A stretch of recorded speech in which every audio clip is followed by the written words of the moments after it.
সুজয় কৃষ্ণ ভদ্র এখনো রয়েছেন এসএসকেএম হাসপাতালের কার্ডিওলজি বিভাগের 1 নম্বর কেবিনে। তাকে দেখতে হাসপাতালে রীতিমতো জমেছে ভিড়। এদিকে কলকাতা হাইকোর্ট তার শারীরিক সমস্ত রিপোর্ট তলব করল আগামী 5 তারিখের মধ্যে।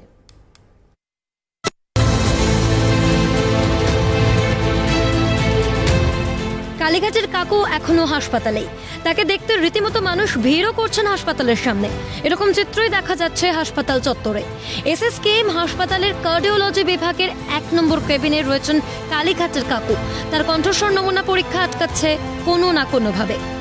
আইসিসিইউ থেকে স্থানান্তরের পর ইতিমধ্যেই এসএসকে মেডিকেল কলেজ হাসপাতালের যে কার্ডিওলজি বিভাগ রয়েছে সেই কার্ডিওলজি বিভাগের 1 নম্বর যে এসি কেবিন, সেকেন্ড ফ্লোরে এসি কেবিনে ভর্তি রয়েছেন কালীঘাটের কাকু ওরফে সুজয় কৃষ্ণ ভদ্র।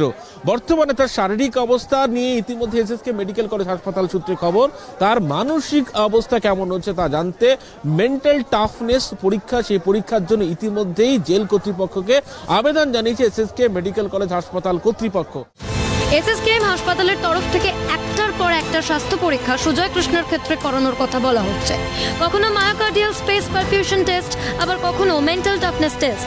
স্বাস্থ্য পরীক্ষার মধ্যেই আবদ্ধ কালীঘাটের কাকু। শুধু কণ্ঠস্বর নমুনা সংগ্রহ হচ্ছে না, এমন আবহেই আগামী 5ই জানুয়ারির মধ্যে এসএসকেএম হাসপাতালের কাছ থেকে কাকুর সমস্ত শারীরিক পরীক্ষার রিপোর্ট তলব করল কলকাতা হাইকোর্ট।